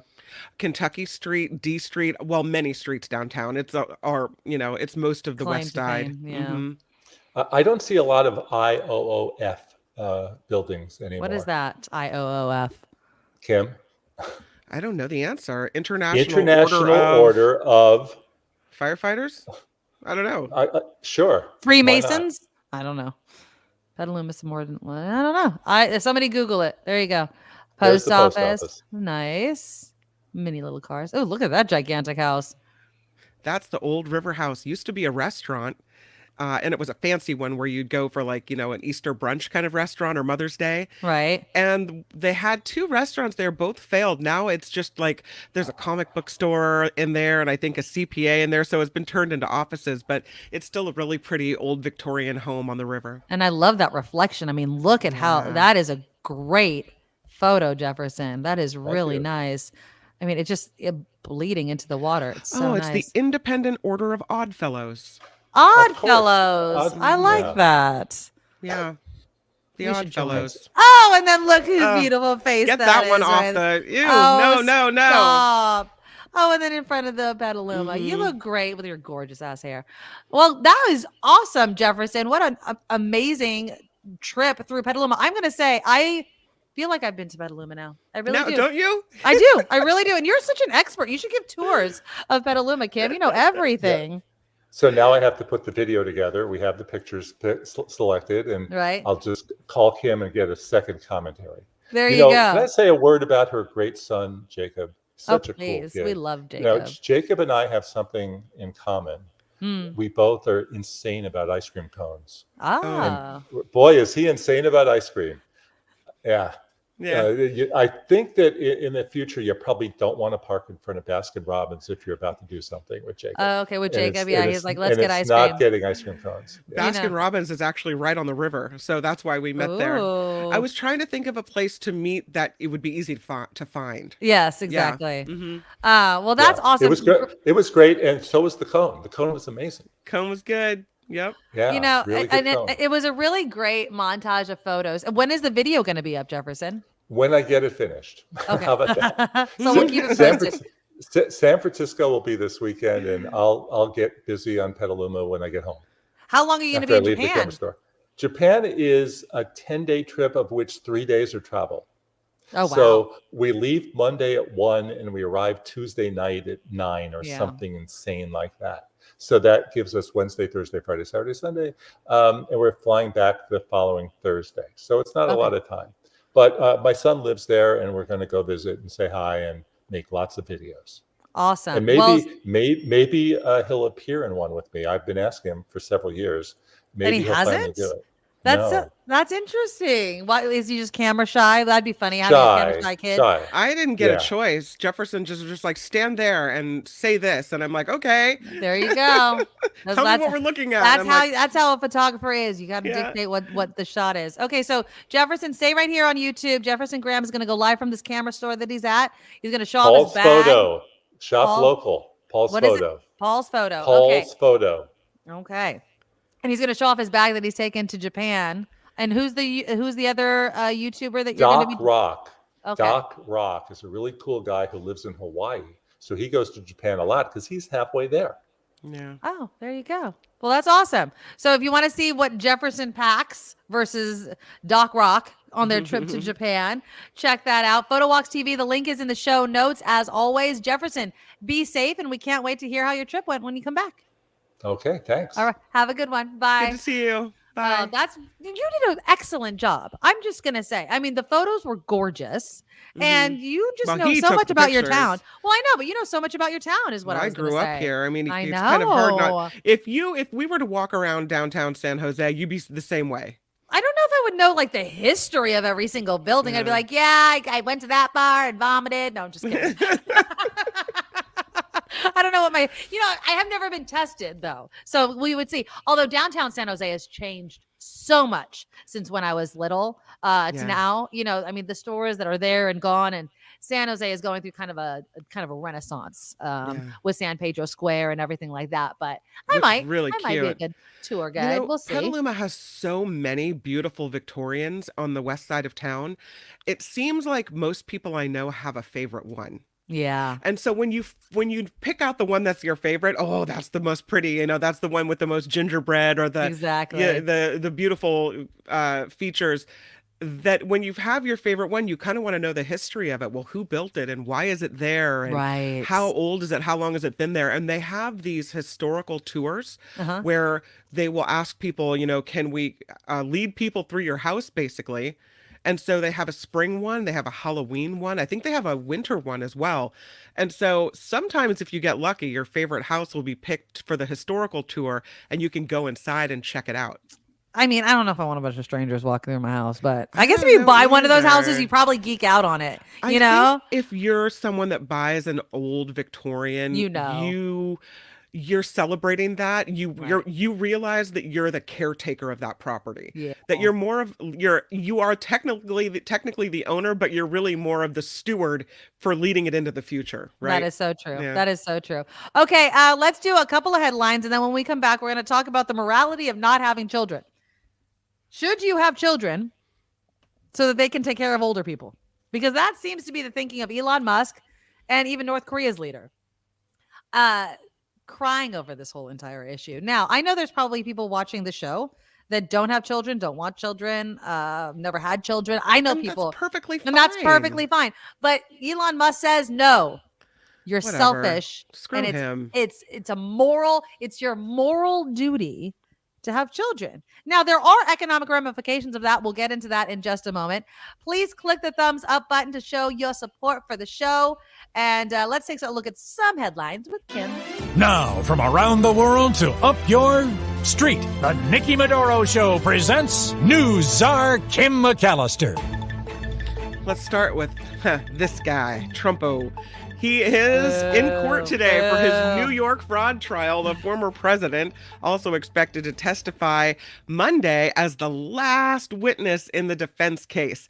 The Office of New York Attorney General Letitia James is suing the Trumps and the Trump Organization for allegedly inflating financial statements by billions of dollars. They have already been found liable. Now we'll find out how much they'll have to pay up because of it, right? So there he is in court once again. The border crisis, one of the topics at the debate, which I think you touched on. Let's see if I can't put a picture of it's a little fuzzy anyway, but it's a picture of the four of them on stage last night. Oh, yeah. Yeah. The border crisis unifying the Republican hopefuls a little bit in what was the fourth primary debate, this one in Alabama. On the News Nation debate, Governor Ron DeSantis said he would finish the wall without naming for former President Trump, and that he would go after Mexican cartels. Former South Carolina Governor Nikki Haley said the U.S. needs to up deportations and added that her parents entered the country legally. So there. It turns out that the richest Americans are actually richer than ever. Is that a surprise to anyone? This is my shocked face. New figures from the Federal Reserve show the top 1% of earners in the U.S. own more wealth than all of the middle-class Americans combined. According to statistics, through the middle of this year, 26.5% of all household wealth belongs to those whose income puts them in the top 1%. Some things never change. Right, exactly. Retailers that sell toys in California that now must offer gender-neutral toy selections. If they don't, they'll face fines starting January 1st. What the hell? Any toy, give to any kid. There you go. Done. You have to have a gender-neutral What is toy. a gender-neutral toy? What? That's not offered in every toy store. What? Legos, gender-neutral. Done. Sell Legos. No, because some Legos are pink and some Legos So are not. boys can like pink. What about the old lawnmower, the push lawnmowers? Or remember the ones that you push with the little bubbles that pop, that's pop, the pop, most pop, annoying pop? toy ever.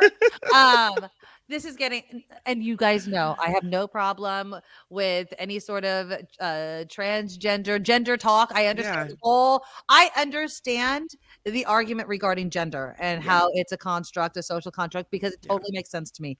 You know, obviously sex organs are different, but I'm talking about gender. But please, if you understand that gender is a social construct, then so is the gender of toys. Okay? So if you want gender neutral, buy whatever toy you want and give it to any kid you want. Done. And let the market dictate it. Why do we have to dictate what's sold in stores? But what is a gender neutral toy? Like a ball? A wooden duck? I mean, but anything could be gender neutral if you give it to a kid. Like, just have the kid play with it. It's stupid. This is stupid. The Sacramento, what was I going to say? Oh, this new law takes effect in the new year. It carries fines of up to $500. Retail associations in the state have complained the bill is an example of government overreach Yes. and a way of forcing social change on privately held companies. It doesn't matter. I bet you if you never created this, this is a solution looking for a problem, in my opinion, right? If people want gender neutral toys, then they will ask for them and stores will stock them because they know that's what their customers want. But again, They wanna all make toys sales. can be gender neutral. Do you understand? Like, you can give a baby doll to a boy. Done. My son, when he was little, I have this cute video of Dylan. He was, I don't know, he had to be maybe 3. And he put all of his stuffed animals and all the baby dolls in this carriage that my mom had at the house. And he took him for a walk around the block. It is one of my favorite. And he loves his babies. He just loves, he is going to be a great father. Like, honestly, like, he is just so loved. And he's always been that way. Yeah. And I was like, oh my God, he's playing with a baby doll. It's not for his No, who gives a So is crap? Jacob. Julia used to have this American stupid. Girl doll twin babies. Okay. And there was a girl and a boy twin. And the boy baby was named Harry. And she gave it to Jacob. And so he used to call it Boy Baby. And we'd take Boy Baby all over the place with us. I love that. Yeah. I love that. Yeah, Mama of 3 boys says all toys are gender neutral. Kids don't care. They play with what they like. Exactly. Yeah. We are creating social divides where there doesn't need to be any. And I don't agree with this law at all. At all. Toys are toys are toys. Give them to all kids. It's not a big deal.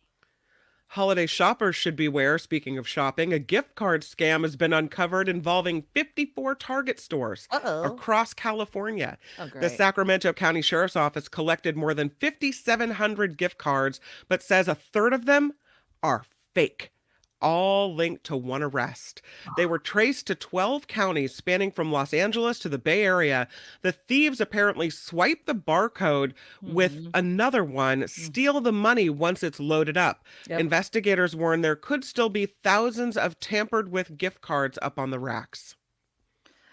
You know, it sucks, but I would just, like, my niece once, I asked her what she wants for Christmas. She's 21 years old. So take that, I was like, what do you want for Christmas? And she says, I want Target, PacSun, or Amazon gift cards. I'm like, done. But I will just get it online. That's how you solve some of this stuff. I know that things can get hacked and you could steal it online, but send them a virtual gift card. Everybody pays for things with their phones.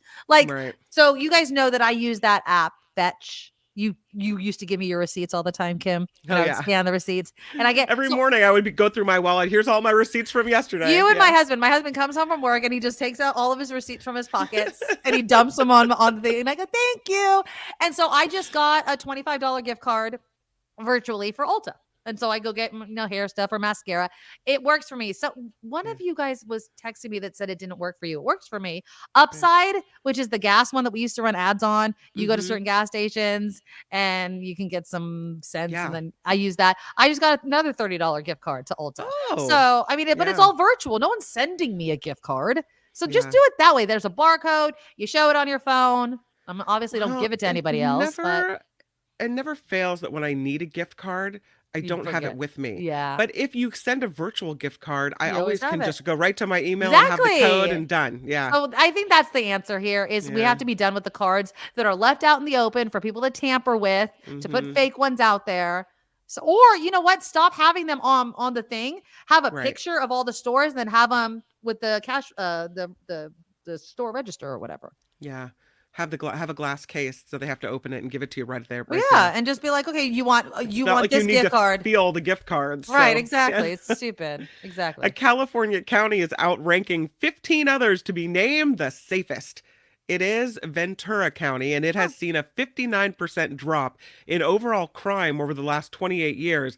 The cities of Thousand Oaks, Moore Park, Camarillo, and Ojai have the lowest rates, I guess, of crime.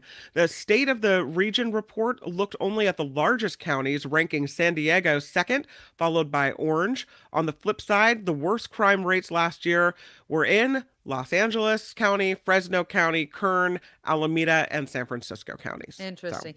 Fresno's trying to have a big old glow up. I cannot stop. I cannot go a day without getting some sort of advertising for housing or something going up in Fresno. Advertising works. I'm just going to say this because I'm like, is Fresno that bad? And then I hear a story like this. And I'm like, not ready yet. There needs to be more jobs. It's in the Central Valley. Well, I guess not. Is it Central Valley? Is that considered Central Valley? Fresno? Yeah.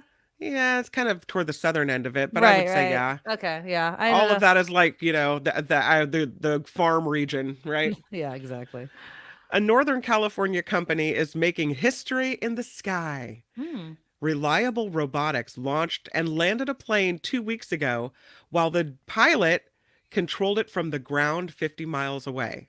Here we go with our pilotless planes. The CEO says he started the automation system after working at SpaceX and believes his technology will improve the safety of pilotless planes. For now, the focus is on cargo and military aircraft with pilots still in control, just not aboard the plane.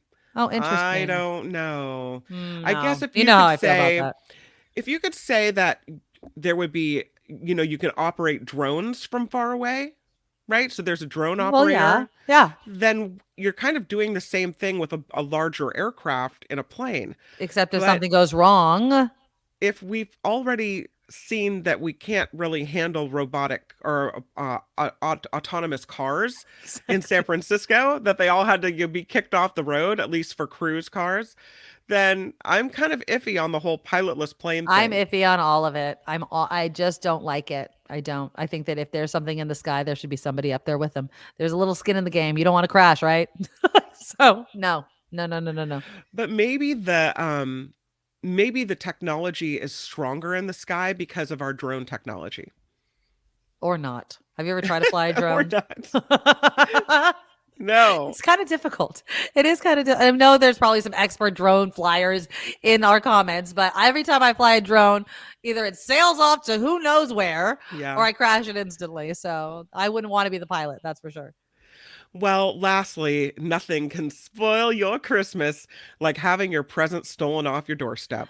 But police here in California have been successful catching porch pirates this season using bait packages. This is great. Good. Many of those caught are repeat offenders. Sacramento police put tracking devices inside decoy Amazon packages filled with valuable items. Those caught can face a variety of consequences depending on how valuable the contents of the package are. If it's over $950, it's a felony. If less, the person will be given a ticket to appear in court. Police say if you're expecting a package, try to bring it inside as quickly as possible. Listen, you know what? That's just luck of the draw. You don't know what you're stealing when you're stealing it. Well, yeah, and then also these thieves, they follow the trucks. You don't even have an opportunity to get it off your porch. They'll just come up right behind and steal it. Sometimes they're even dressed like a delivery person as if they're supposed to be taking a package to send away. Exactly. Right? So somebody dropped off a cactus. It's in a box. I have not opened it. Okay. And now UPS, my husband insists that I've left it on my porch because I don't want a cactus, but whatever. I haven't opened the box. Maybe it's Did somebody pretty. Maybe send it to you as a gift, or is no, it meant for someone else? No, it's not for me. It's all our addresses on it. But maybe it was the people that lived here before. I don't know. But somebody sent it says cactus on it, like live cactus. It might be dead now. I don't know. But because it was like 3 days ago. And my husband insists that the UPS or postman won't take it back because they didn't bring it to me. And I'm like, no, I don't think that's true. I think I could just write on there like no longer lives here, and they'll take it. So we're gonna try it out and we'll do a little.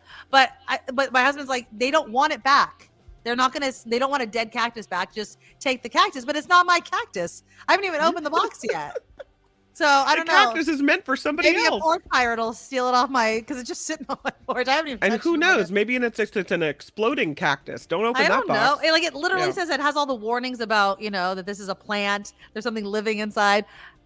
You came to the wrong house. I do not have a green thumb, so even with a cactus, I'd probably kill it. So it'd be hard to kill a cactus, wouldn't it?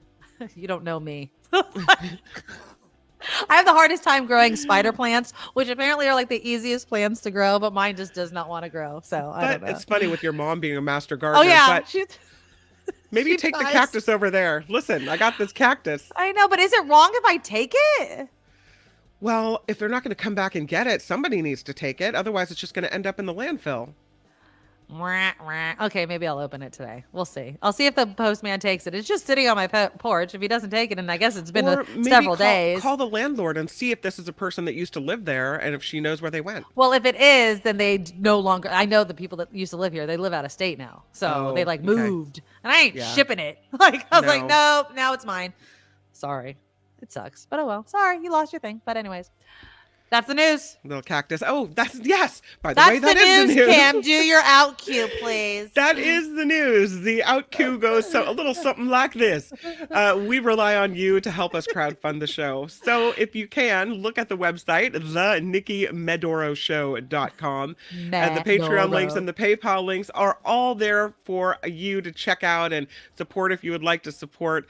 And thank you for that. I'm Kim McAllister, and this is the Nikki Medoro Show. It is, and we have some super chat people to thank. Steven started us off with a $5 super sticker. Thank Joe you. came in with $20 as a super Yay, sticker. Joe. Thank you, Woohoo. Joe. Doug also coming in with that $5. Yay. You guys, we really appreciate it. Every single dollar counts, and so yeah, if you could throw some money to help support this show, we really appreciate your support. Okay, is it immoral to not have children? Elon Musk has come out against DINKs. What is a DINK, Kim McAllister? D-I-N-K. D-I-N-K. Something no kid. Dual income, no kid Okay, couples. yeah. Now, Okay. I love my children. They bleed me dry money-wise, It's right? the truth. Yeah. I mean, they are the biggest expense. I mean, if I didn't have children, I'd have so much money. It's true. I would have so much money. I mean, the things that I pay out every single month for these kids who I adore, and I want to pay for these things. I chose to bring life into this world, right? Is true. There's this video that kind of rankled Elon Musk, and it's regarding DINKs, dual income, no kid couples. So here we go. We're DINKs. We go to Trader Joe's and workout classes on the weekends. We're DINKs. We get into snobby hobbies like skiing and golfing. We're DINKs. We can go to Florida on a whim. We're DINKs. We're already planning our European vacation next year. DINKs. We get a full 8 hours of sleep and sometimes more. We're DINKs. And appetizers at restaurants. We're DINKs. We can play with other kids and give them back. We're DINKs. We still do it 3 times a week. We're DINKs. We spend our discretionary income on $8 lattes. We're DINKs. We max out our 401ks, Roth IRAs, and HSAs. We're DINKs. We don't use our kids or dog as an excuse to leave a party. We just leave.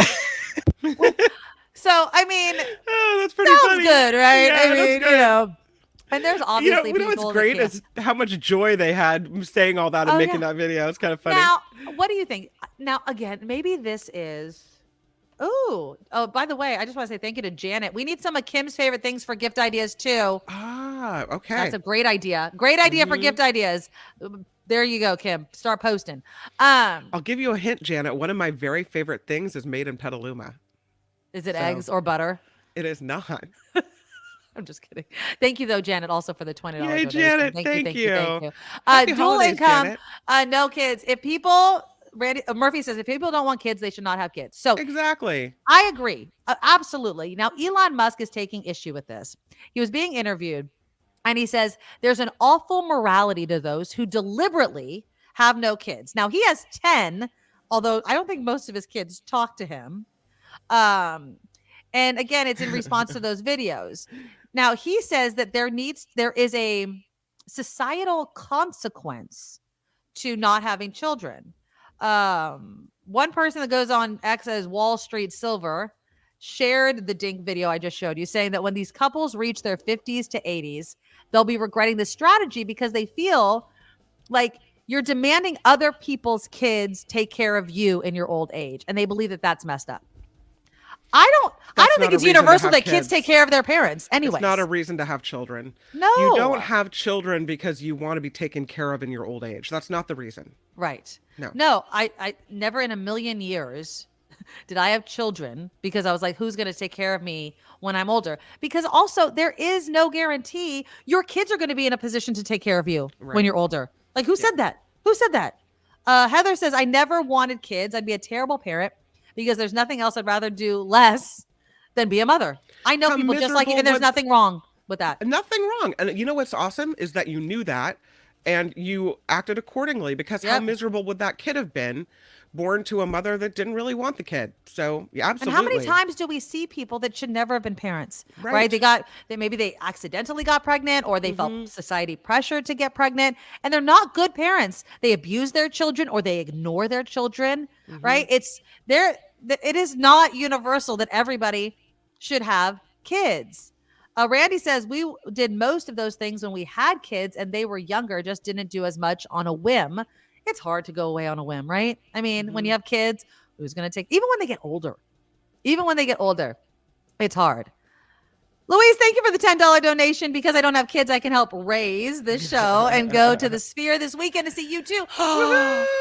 Send pics. I am dying to go see the Sphere. You two, I wouldn't mind seeing them. I'm not a huge U2 fan, but I would love to go see a concert at the Sphere. That looks like fun. Have fun. Send pics. And thank you, Luis. Yeah. Anonymous says now Japanese birth rates are going down. More women are pursuing career over motherhood. More men are not dating and being single. Fewer babies over time. The Japanese will have no one to take care of the elderly eventually. And that brings me to North Korea. Kim Jong-un actually teared up begging women in North Korea. He says it's a duty of a woman to halt a fall in the country's births in order to strengthen national power. Kim's latest appeal for women to have more children was made Sunday during the country's National Mothers Meeting, which was the first time they had it in like 11 years. Kim said in his opening speech, stopping the decline in birth rates and providing good childcare and education are all our family affairs that we should solve together with our mothers. Now, there could be a reason why women in North Korea, obviously, don't have children. The country has introduced a set of benefits for families to try to get them to have kids with 3 or more children, free housing, preferential free housing, state subsidies, free food, medicine, and household goods, and educational perks. Now, according to South Korea's government, because North Korea doesn't give us much information, obviously, North Korea's total fertility rate, or the average number of babies expected to be born to a woman over her lifetime, was 1.79 in 2022. That's down from 1.8 in 2014. South Korea's is even slower a birth rate. South Korea's fertility rate, which is the lowest in the developed world, is believed to be due to a potent cocktail of reasons that discourage people, including a decaying job market, brutally competitive school environment for children, traditionally weak child care assistance, and male-centered corporate culture where many women find it impossible to combine careers and family. It's almost as if women are like, screw this, I'm not bringing people into this world. You know, it's interesting that you mention misogyny, because Janet writes, yes, I think it's funny that it's men saying women need to have children. I haven't seen women come out and promote this idea. No, because they're the ones that carry the brunt. And that, again, you know, whether we're talking about reproductive freedom, having children, not having children, it is the woman that bears the brunt of the responsibility. I am not saying that men cannot have say on whether or not a child is born or whether they have children, of course. But you don't get the biggest say of what happens to a woman's body because it's not you. You can stand up and leave anytime you want to. Reproductive rights means that you get to pick what happens to your body. Yeah. You get to choose whether you want to be economically, tied down to another person in your life. Which is what it is. You know, if you're forced to have children, then your whole outlook changes, and no one has the right to tell you whether you can or whether you can't, or judge you for it either. Exactly. And it's not a child's responsibility or my responsibility of a women of childbearing years' responsibility to make sure that I'm taken care of. So I'm just going to birth a bunch of kids. No, set yourself up. How about that? Take responsibility for your own life. And I understand that, with age comes, lack of not being able to work and contribute to society in that way. That doesn't mean that we need to keep populating this planet. Sandy says Elon would be singing a different tune if he was the one who had to birth those 10 kids of his. Exactly. I mean, look at people like Nick Cannon. What is Nick Cannon? Has like 10 kids, 11 12. kids. He's got 12. Yeah. It's like, and he wants to spread his seed around. It's easy to spread your seed when you don't have to spread them to deliver them, Like, give me a break. Men often want to control women, Ren says. Yeah, exactly. It's, but what's funny is this is also an area in which they really don't have control over, at least not complete control. Obviously, you can assault women, which is horrific, but, you have to do what Kim Jong-un is, begging women, please have children. How about making my life better? And then maybe I'll think about it. Randy says, go ahead. I'm pretty sure Musk is coming at this from an overall societal perspective, and low birth rates will have a long-term consequence for the U.S. there is something that the U.S. within policy and supportive services can do to ensure that those of an elderly age are taken care of beyond making sure that there's enough people. Like it's not as if we're like, there's just not enough kids. There's nothing we can do. No, we can just reimagine what society looks like, what we fund. And again, this planet, it is overpopulated. We already know this. Not all growth is good. Mm-hmm. Mario says, poor woman. Everyone has an opinion having or not having children. Yeah.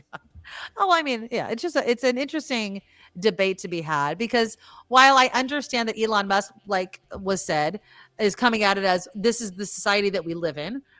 We do depend on younger workers we depend on young, healthy people to fund things like healthcare, right? I mean, you buy it into an insurance, and the healthy people don't use it as much as the elderly do. And we need those younger people to do those sorts of things. But again, that in and of itself is not reason enough to force everybody or demand everybody have children. Believe me, because then for every couple that doesn't want kids, you'll have a bunch of breeders out there like the Duggars, right? Like, don't worry about it. Breeders breed. Natalie says we could accept more immigrants to make up for that low birth rate. True. Again, we adapt. We would adapt. I read a story recently saying that more women in the youngest generation of childbearing age are kind of poo-pooing the rules that society and the pressure that society puts on them, saying that by this age you're supposed to have this, by this age you're supposed to have this, be married, by this age you're supposed to have kids. And so more women are saying no, by this age, I can do whatever I want to do. Yeah. And so because there's more freedom, it seems like more women are just kind of kicking that pressure to the curb and living their life the way they want to live it. Oh, yeah. There was this meme that I read that's like, people don't stay married as long as my grandparents did. What's changed in society? And they're like, because women are allowed to have their own jobs, credit card, buy their own house. It's amazing that when you give women autonomy, that they don't choose to stay in marriages as long if they're not happy. Now, I'm not knocking marriage, marriage is work and all that sort of stuff. But to look at the older generation, right, grandparents or great grandparents, like they stayed married for their entire life. They had to in many cases, or they lost everything. That's right. And so, and that's why some people probably hate the women's movement, right? Women's lib, feminism. What did feminism do? It made my wife leave my dumb ass because I wasn't a good husband. Yeah. Oh, Heather with a novel concept today. How about we tax churches and use the money to fund social support for our elders? Why would they not want to do that? Isn't that the Heather whole premise Kennedy of for church? president? That's There what I you say. go. That's right. I do think that churches should be taxed. I think it's a total weird loophole that they don't get to be taxed. It's insane.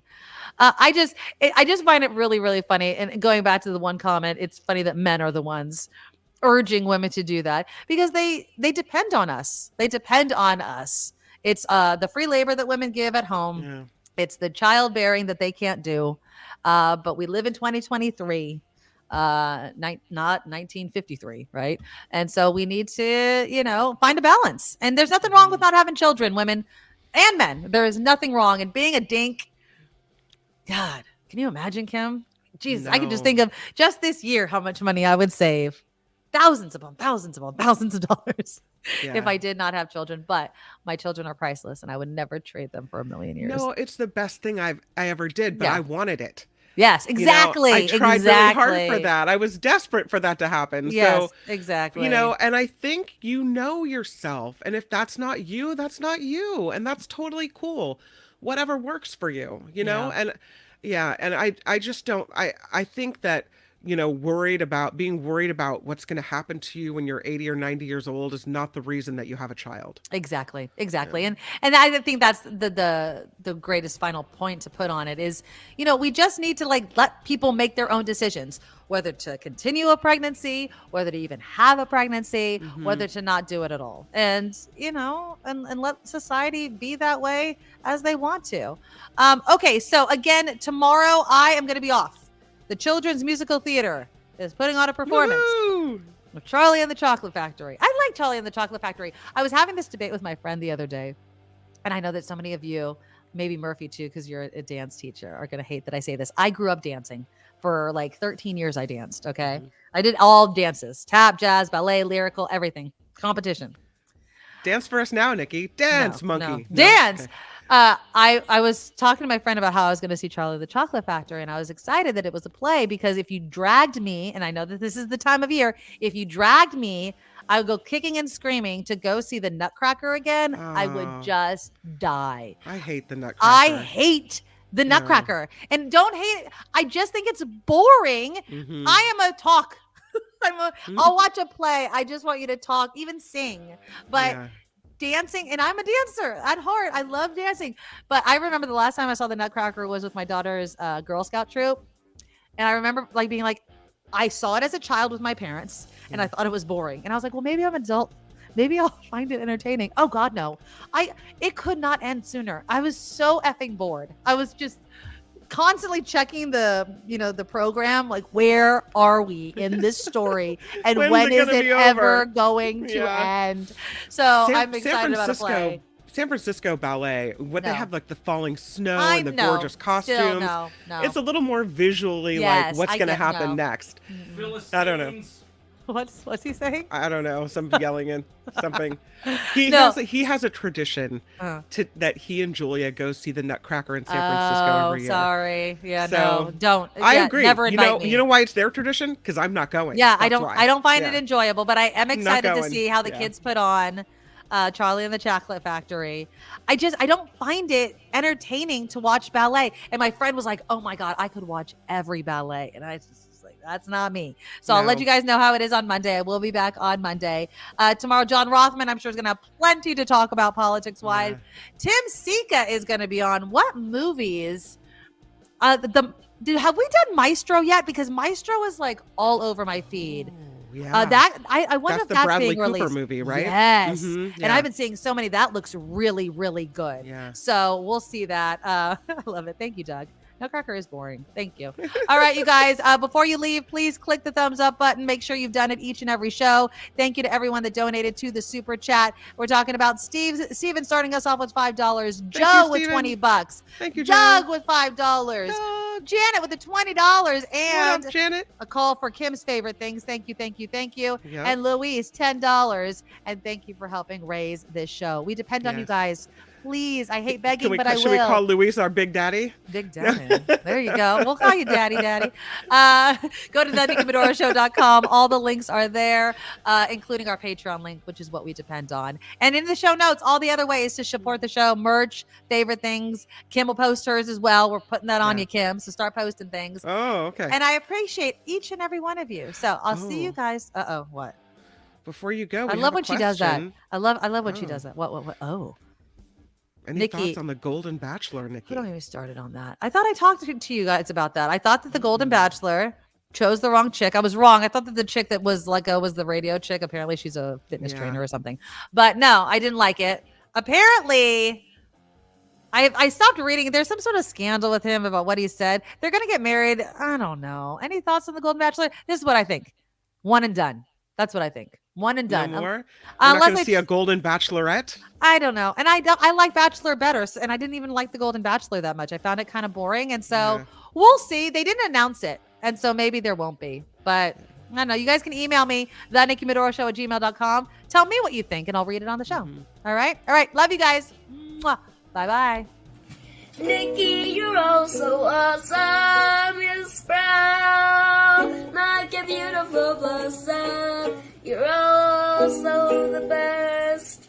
I really can't rest. You're all so awesome. Wow. Okay.